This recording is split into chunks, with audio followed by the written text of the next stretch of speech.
good news for the Bombers, the Riders, other CFL teams because some familiar names are coming back. Bad news for those guys because out of we had 7 guys that we could count, Beagle, Right. that signed, that played in CFL last year, that had enough success to get signed to NFL contracts, go to training camp, and none of those 7 guys made a 53-man roster, and that sucks because we all want those guys and want to see guys make millions and have a chance to, Yes. Yes. often fulfill lifelong dreams of playing in the NFL. Out of all those guys, only one guy made the practice roster, and the rest have all been released. Uh, we've been talking about it. Both of us played in the NFL. Both of us played in the CFL, so I think we have a pretty good understanding of both leagues. Why do you think it's so difficult? Let's talk about why it's so difficult for these guys who we know are ballers, the Right. reason they got a Right. shot down there. Right. Right. Um, why is it so difficult to make it? Well, first of all, you're not going to get many opportunities with the position that these players are in.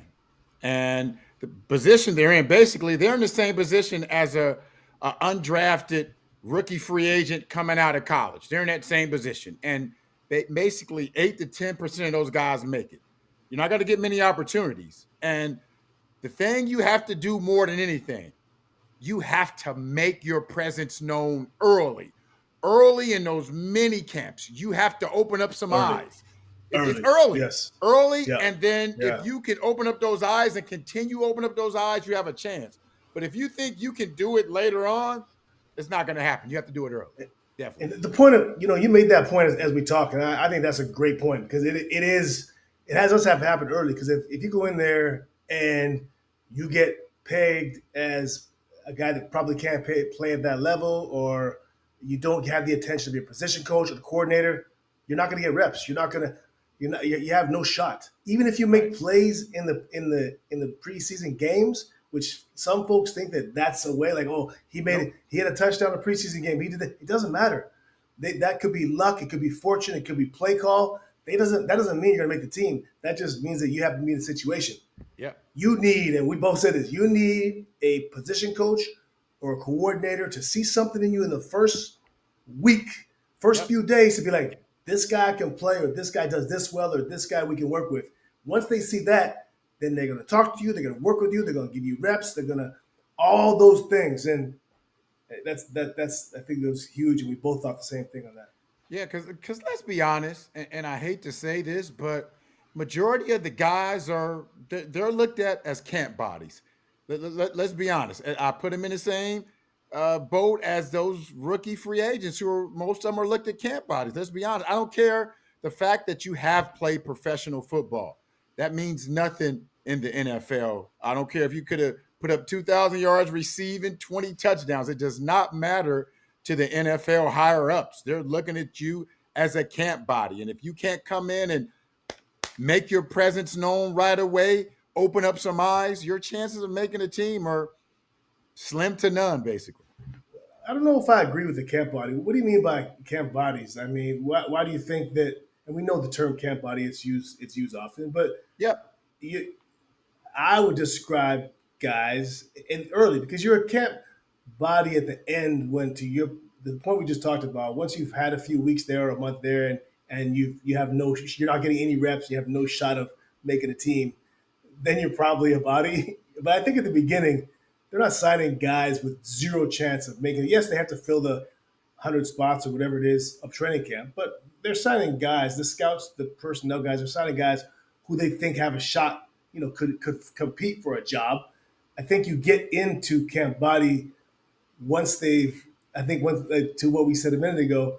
Once you've gotten so deep down the depth chart, a few weeks into camp, to where they're not even thinking about you anymore. That's where I think you become a camp. I don't think guys get. I don't think guys get signed just to come there and go home. There is a small, whether percentage is you have a 50-50 shot or you have I think more realistically, a 9% shot. I think you do have a shot to make the team. It's on you to open up eyes and do something with that shot. I'm not saying you don't have a shot to make the team, but they're not counting on you having an opportunity to make the team. That's not what they're thinking when they sign.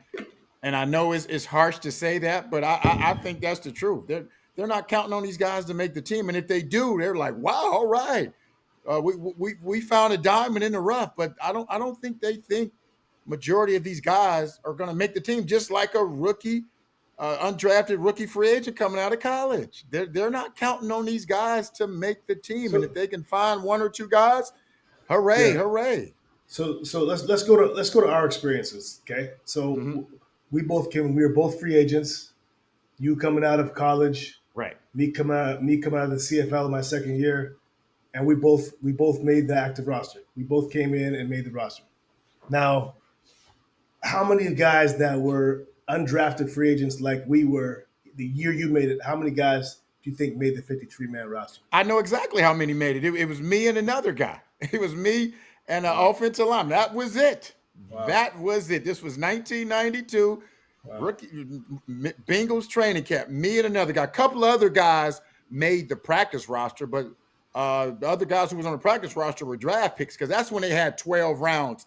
That was the last year of 12 Okay. rounds in the NFL. So it was like I think 5 or 6 guys, or 4 or 5 guys on the practice roster that were draft picks, and the other 2, 3 guys were undrafted free agents. But it was just me and another offensive lineman. That was it. And it was like what 20, 25 of us, I think, or whatever, that Wow. were undrafted. Yeah, that was it. That was it. I think there it's good. Now that I go back and look at it, a lot of the guys, because when I came in with the guys, most of the guys that were rookies, that were my boys that all made the team together. I look back on, I feel like more guys made it, but if I look back on it, those guys were all draft picks. I just Yep. came in. I came in at the same time, and then we lived in the dorms together. We did the off-season program together. So I feel like we came in together, which we did. But those guys were all draft picks. I would venture to guess. I would say there was probably four guys maybe that made it. Three guys that probably made the 53-man. And I Right. think when I came out, that was 2000. My rookie year was 2001.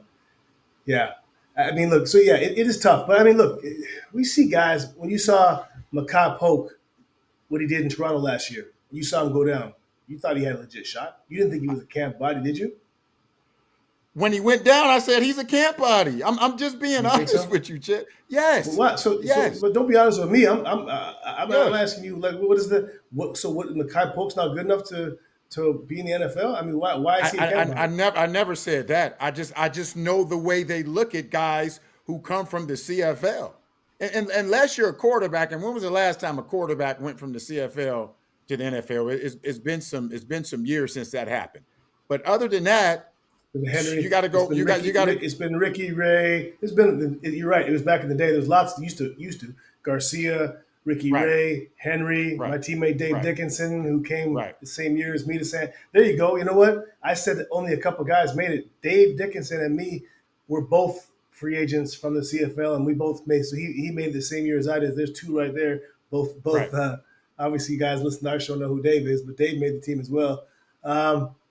Yeah, I just I To, guess I let, look let- at it. Yeah, go ahead. Go ahead. just let me get back to my point real quick about Yeah, Polk. yeah, yeah. I think he would have a great opportunity, but he's just not going to be given that opportunity unless, as I talked about before, unless you come off and you bang it right. You have to hit the ground running. Otherwise, they're saying, okay, well, hopefully he doesn't get hurt. We don't have to pay him. Otherwise, we'll cut him at the end of training camp. That's the way So they look at you, Davis. let me get this part then, because now I'm getting a different sense. Now I'm starting to sense that you're saying that guys aren't given a fair opportunity, and that's why they're not making it. I didn't catch that before. Is that you're saying that guys aren't given a guys that are signing, they could make it, they're good enough to make it, they should make it, but they're not given a fair opportunity? I didn't catch that. Is that And your and point? and oh, they're not going to get.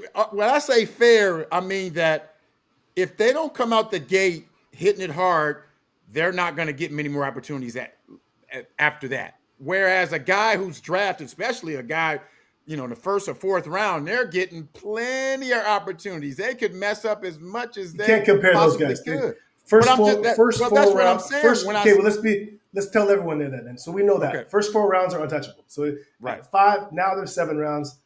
I've seen fifth round picks, sixth round picks, seventh round pick get cut in camp. That happens. Not that right, often, but it happens. first 4 rounds untouchable, or the GM will get fired that year. But so we know that. So after that, now you're competing with now. Let's say there's 30 guys that Mm-hmm. are in the fifth, sixth, seventh round, or are free agents or undrafted free agents. 30 guys, let's say approximately, give or Right, take, right, right. fighting for 5 jobs, give or Maybe take, five, maybe, and yeah, then three to five, five. and probably 5 practice squad jobs, maybe 4 or 5 roster spots, and five, so 10 jobs maybe, Maybe. It just all maybe. depends on how they want to Right. utilize the Just practice give it roster. just Yeah. just Yep. give or take, right? Okay, Right. so now Right. now you're looking at a guy who has, there's 10 spots, there's 30 guys fighting for 8 spots, let's just But say. but but but pause. But there's more than 30 guys because they're out there looking at guys who are going to get cut from other Yeah. teams. So there's more. There's Yeah. more than 30 guys fighting for those so-called 5 to 10 spots, whatever it may be. You're not just playing against those or Yeah, I competing agree. against Yeah, those you're playing guys on against the your whole team. league. Yeah. You're playing against the whole league. You're playing against the whole league. So So that's working against you too. Yep. so are you so I was shocked when I realized the numbers. I mean, not 7 guys signed and not a single guy makes it. Like that to me I was shocked by those numbers. I know it's an uphill battle, but those numbers shocked me. Mm-hmm. You weren't shocked. You thought no. I did just having I have some good buddies who are still working in positions of somewhat power in the NFL, and I just know how things operate. I just know how things, and not saying these guys aren't good enough. That's not what I'm saying. It's just they have to you have to come out the gate banging to give yourself an opportunity to make the team. They draft guys, they invest in those guys, even the late round picks. They invest in those guys for a reason. They don't give rookie, undrafted free agents or CFL guys, if they give them any money or a bunch of money at all, for a reason, because they don't think they have an opportunity to make the team. They're giving those draft picks money. They've scouted them. They've done all We're that. not They've scouted comparing. all We're not, over. but we're not comparing those guys. That's a we know we that's not a that, those not that's not a But I'm, comparison. I'm even talking about the late round draft picks. I'm even talking about those guys. Okay, well, I'm even we're talking not about those comparing. We're guys. not comparing draft picks. We're comparing. For me, I know who you're competing against. You're competing against the undrafted guys or the seventh round guy, whatever. Even just for no argument, I'm not talking about forget the draft picks, but you're competing against the other guys that are undrafted free agents from U.S. colleges. Those guys you're competing against. I would have expected that guys can beat out some of the guys from U.S. colleges, and this year they didn't. And let's be very clear, and we've talked about this. It was different this year because in previous years, guys have made it. A lot of guys make it. There's a lot of guys who are playing in the NFL now that played in the CFL and have had successful careers. And me and you are two of them. But there's a lot of other guys, tons Right. of other guys who are currently playing in the NFL and have made it from the CFL. So we're not saying that it does not happen. We're just saying that this year was a goose egg, and that yeah, that's the. I mean, look at this too. There's many more. We're talking to Dave Naylor and Farhan about this, and Dave made the point. I'll pull up exactly what Dave said, but he made the point of guys. So many less guys. The CFL is no longer a feudal league. It's no Right. longer a develop. Let's say sorry, not feudal. Let's say the CFL is no longer a developmental league, and so guys are hanging out more. So yeah, his point is guys are now going to UFL. They were. That's some of the reason guys are staying around there, staying down south longer. Mm-hmm. Also with NIL money, Staying in college longer. staying in college longer. And then Yep. also, and here's a big thing that we talk about is the amount of money that you make on a practice roster now is guys are staying on the practice roster. Let's Yep. go back for so me and you. We talked about this. We thought this.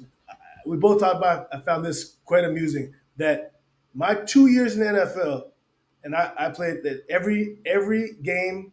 I got a full game check, no practice roster days, Yep. two Same full with me. seasons, two full seasons, always on the 53 man.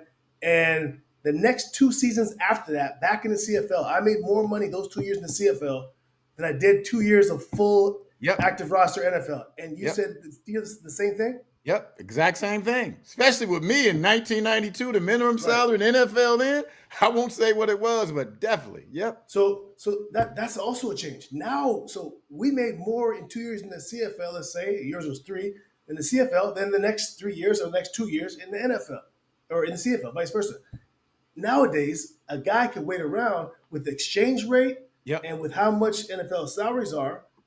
You're better off. Guys aren't going to come up to Canada. They will sit and wait for a call or sit on a practice roster or just wait for a call. You get 2 or 3 game checks. That's a whole season in the CFL. Whole season. Like you say, with the exchange rate. I'm gonna tell you something else, Chaz. I've talked to some guys who we talked about the NFL, NIL, who had an opportunity to come play in the CFL, but then they saw how much they were going to be making, and they had no other place to go. But they saw how much they were going to be making with the exchange rate. They was like, man, I did well with my NIL. I'm not about to go. I want to play, but I don't want to go up there and play and make that amount of money because I was pretty smart with my NIL money. So they're missing out on some good players that could come up to the CFL because of the money they can make and the money they already made in college from NIL. I had this take always. I've said it often. Offensive linemen are that's a sparse position. We're always trying to find good offensive linemen, and I always say, why can't we find guys? Where's the offensive lineman? There's not a good tackle that just got released from the NFL or a D1 guy who was a top guy that didn't make it. Why? Where are all these guys?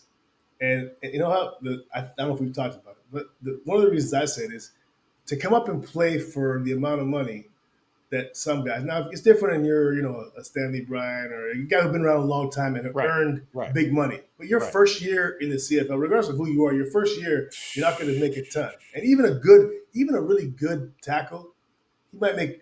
And this is a high salary. He might make 100 grand if they really really like him. And he's super talented. Maybe Yep. they pay him 100 grand with no experience. A guy who's played 3 years, even minimum guys like us who played a few years in the NFL, it's really tough to come and play for $60,000 US at those positions. It's Yep. different to come up and play receiver or corner, where you run around, you catch the balls. Yeah, it's taxing on the body. It's Yep. all those things. Yep. It's still difficult. We understand, but to line up and have the the the, The the, constant the pounding. grind of playing Yeah. in interior defensive line or offensive lineman, it's tough to play for that amount of money for Right. guys who don't think that they're playing, doing it to go back to the NFL. Yeah, it's tough. It's tough, and it's unfortunate because I think we're missing out on some pretty good players. Because like we've been talking about, salaries. Is it worth going up to the CFL and playing for what I'm going to start off making? Now you can eventually make more, but the money you're going to start off making is not always the best, relatively speaking, for what these guys have been making. Also, I think it's worth mentioning too. Even though you have success in the CFL, and this goes both ways, your game doesn't necessarily translate. Right. And Right. we've seen guys who have successful CFL careers or all stars who can be some of the better players in the league. Their body type and their skill set might not translate down south. Nope. And whereas another guy, you've seen it. I've seen guys on the practice roster. We had 2 guys on the practice roster when I was in Montreal go down and couldn't get on the field for us, and we're in the NFL 3 weeks later on an active Right. roster. It's Playing. because Exactly. because their body type fit NFL prototype, but they weren't necessarily players here because they didn't Hmm. fit. And I think it goes both ways. I think the NFL also has guys that are, I think you would agree that there's NFL body types of guys who fit down there that might necessarily not necessarily fit up here. Right. I'll make one more point about this. Special teams is not what it used to be in the NFL. A lot of guys who make the NFL who are on the bubbles, they do it because they're special teams players. But you think about it, there's no more kickoff return in the NFL, and a lot of these punt returns are fair caught because they got so much height on them. So now they're saying, okay, we don't need those special team guys. We can have our backup, to the starters, but we know those starters, those backups can step right in and play right away. We can have them run 20, 30 yards because they're not doing much. So those special team players aren't needed anymore like they were in past years. So that also hurt those guys That's a trying to go down and great make the point. team. Yep. That's a great point. What do you say? What do you say to someone that says this has been a conversation and what some people have said? Hey, this guy's had a CFL guy. This guy's had success. He's played against grown men and had success. You would think that would give him an advantage when we talk about the undrafted free agents, the college guys going to the NFL camps versus a guy who's had success in the CFL. What do you say to those people that have that argument? That are saying that the CFL guys been playing against grown Yeah, that men. if you play against grown men and have success, and you should be have a better chance to make an NFL roster versus because we're comparing it to the undrafted free agents and college guys. Right. But those because Well, that's you're competing against. Don't they have an right. advantage because they played against grown men and Those grown men that the CFL players have been playing against are the sons of the grown men that are in the NFL. If you know what I'm saying, I'm just being 100% honest. It's a especially the interior guys. It's a different beast when you're dealing with the grown men in the NFL. And the CFL is a great league. It's a professional football. It's tough to make. There are some grown men, but what you're dealing with in the NFL, day in and day out, is the best of the best, plain and but simple. what about? I'm saying about you're competing against the college guys like those. Some people would think you have because they've have experience because they've played against pros. They should be able to beat out a guy from USC or a guy from Michigan or from wherever because they've had success against pros. I mean, I understand why, but I Yeah. just it's Well, it's a it, it's a conversation. when you're at USC, when you're at Michigan, when you're at House, you're playing against pros Yeah, yeah, every yeah. every day anyway. So it Right, doesn't yeah. matter. And those guys are some of those guys are first round picks that They're are that first rounders, you're yeah. not seeing in Canada. Yeah, No, so for that's the the argument. yeah, the Yeah, last 2 years, the University of Georgia, the last 2 years, they've had what 4 to 6 guys, I think 4 or 5 guys off their defense going to first round the last 2 years alone. Off the defense, first rounders. yeah, And yeah, you practice against that every single day? yeah. Yeah. So yes, you've had success against grown men, but understand the good college program. That's why this is why you will see guys that will come to the CFL or even NFL at times. Mostly CFL though. You see guys from Ohio State or Alabama or somewhere like that who didn't have an illustrious career in college. He wasn't a great college player. He was just a guy, but he gets a shot because he's played against because the guys in front of him. The reason why he didn't get drafted or didn't Right. have a huge career because the guys in front of him was a top 10 pick or a top 20 pick. If you see a guy from South Dakota State, and I used to say this when I would look at my scouting report, if I see a guy from South Dakota State who's 5'9", a wide receiver, and 185 pounds and 5'9" from Dog. South Dakota State, He's a exactly. dog. I know He's a that guy was a dog. football player and he would route you up. He had game. He was tough. I Yes. knew it all. If I Yes. saw a guy who was 6'6" from Florida State or 6'5" receiver from Alabama or Notre Dame, I knew he wasn't shit. Excuse my language, because if he was, he'd be in the NFL. He'd have got a shot. He'd have got a shot. But let's end this on this. There are also guys who are playing in the NFL who could not make the transition. In certain positions, couldn't make the transition and have success in the CFL. Let's be honest about that. Also, For there's sure. certain guys. There's certain guys. So, yep. Positions, and those positions Yeah. would be like you. I know I said defensive tackle. Some guys, big bodies, wouldn't Right. translate. You were Middle, talking maybe a about, middle yeah, linebacker because of all the ground they have to cover. That's a possible position. So there are guys wouldn't who be a couldn't make fit. that transition. Also, definitely. Yeah. Yep. Yep. Yep. All right, that was a shock. I want to talk about that, and I think that's a pretty good conversation. Again, the fact that the times have changed, less guys getting opportunity because yeah, it's tough. The NIL, less guys are coming up here to develop. The Yep. really good young players aren't coming up at times because the NIL and the money down south is too good for them to leave, which means those same guys won't be going back the other way once they have a year of success and go back. But I want to talk about that. I will say this: it's good to have It was good to see Joe come back. Yep. He's Yep. folks in Sask love him. He's a character, and Yeah. wish him all the best. And I think he has the right attitude, and he Yep. seems happy to and grateful to have the opportunity to be here, and obviously Pokey Wilson back in Winnipeg. So it's Yeah. going to make the league more competitive Without a doubt. Yep. for Yep. on that side. Um, Poll question. Where you want to Poll go? question. Poll question. Yeah. Yeah, there we go. And Ches, you came up with this one. Basically, the Riders have the best record in the CFL, Mm-hmm. but are they the best team? Is it the Calgary Stampeders or is it another team?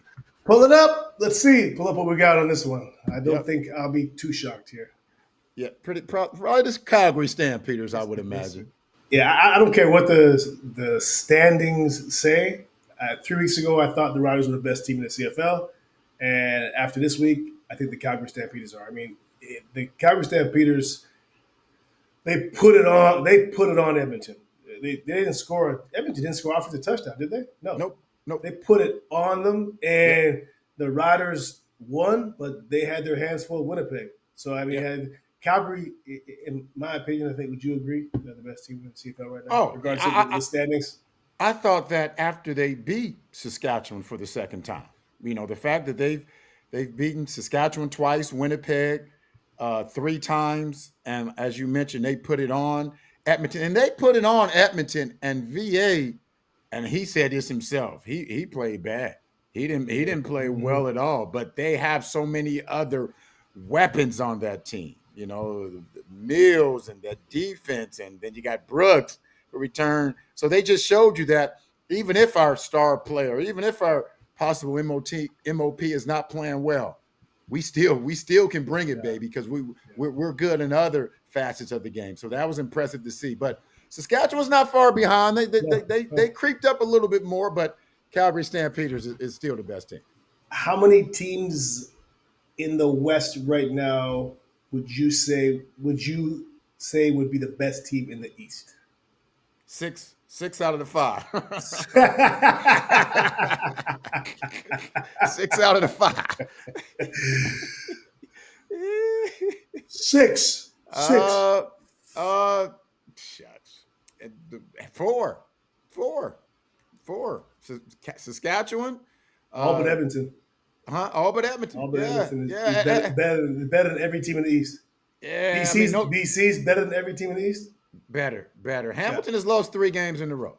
Yeah. They've lost 3 games in a row, and I don't care how they lost. They've lost 3 games in a row. They're slipping a little bit right now, and I think they're still high-powered offense, but there's some holes Wow. there that they got to fill in. So I would say 4 of the teams in the West would be in first place in the East right now.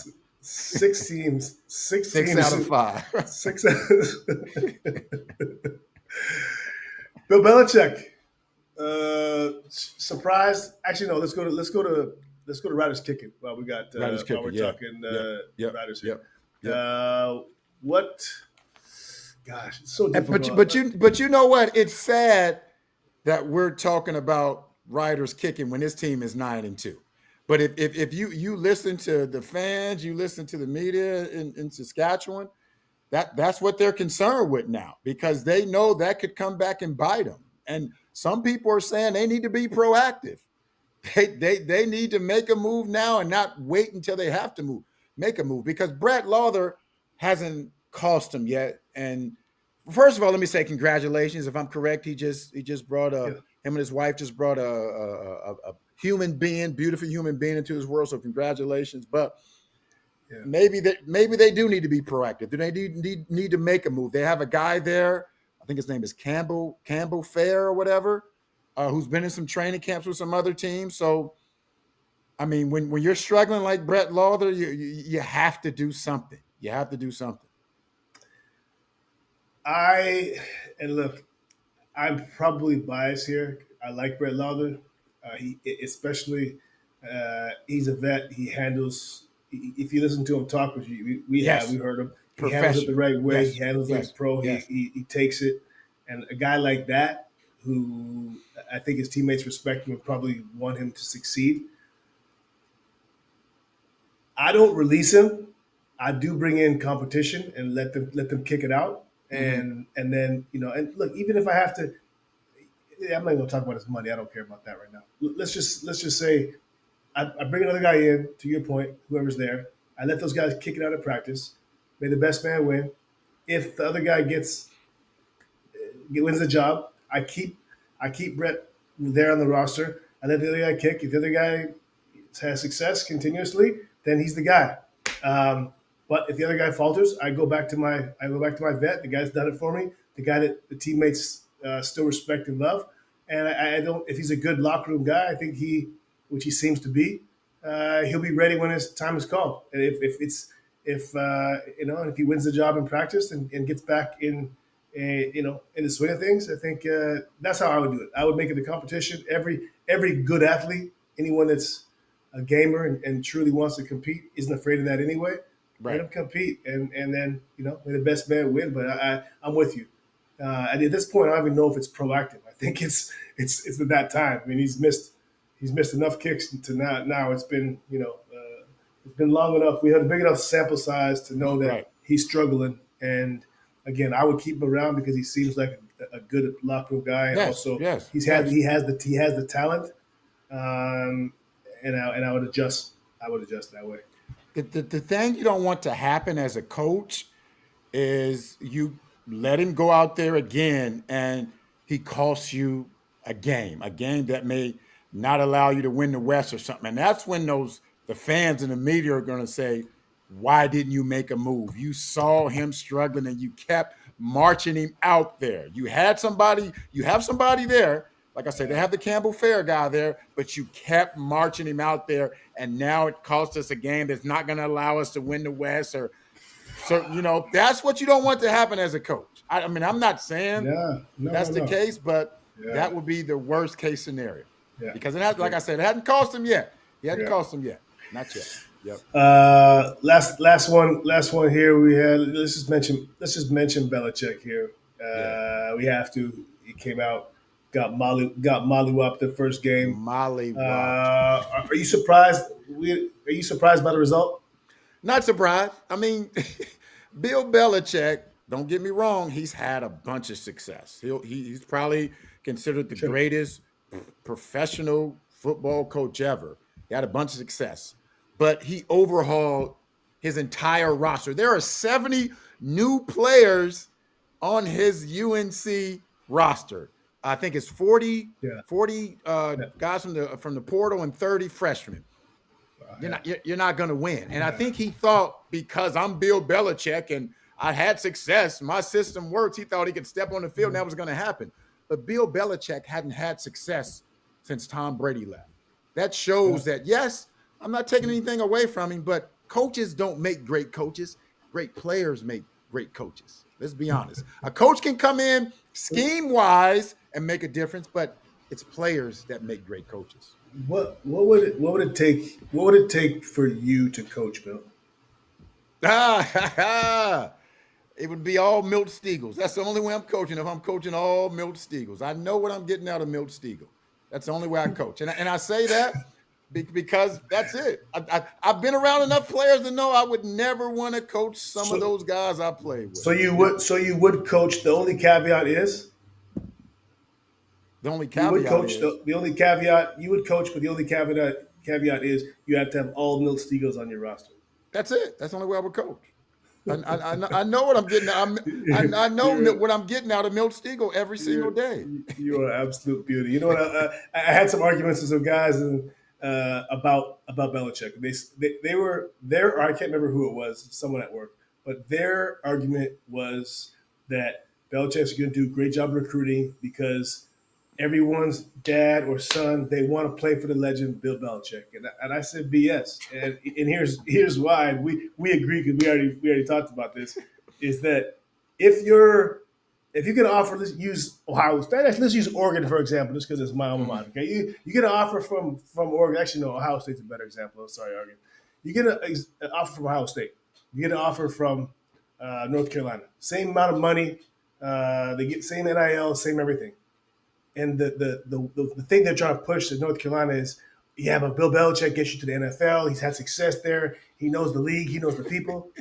Guess what? Ohio State and Georgia have 15 guys who they can call on the phone that got drafted last year who this kid also can resonate with and understands and knows and Right. follows, who also know the NFL. And so for that reason, like what's the real draw? Like, yes, there's a draw to play for Bill Belichick, but that draw compared to what you can get from Alabama or Ohio State or Oregon or all these other schools that are great and also have a ton of guys in the league that they can flash and flaunt as a recruiting tool. If the money's the same, I don't think North Carolina has the money that can No, compete with the no, Oregons and the no, Alabamas and the Ohio States. They don't have the money.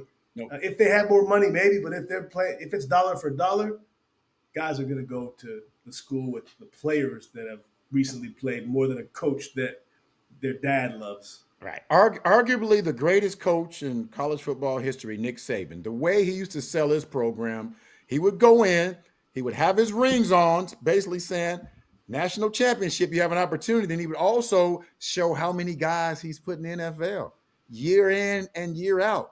You can't say that at North Carolina.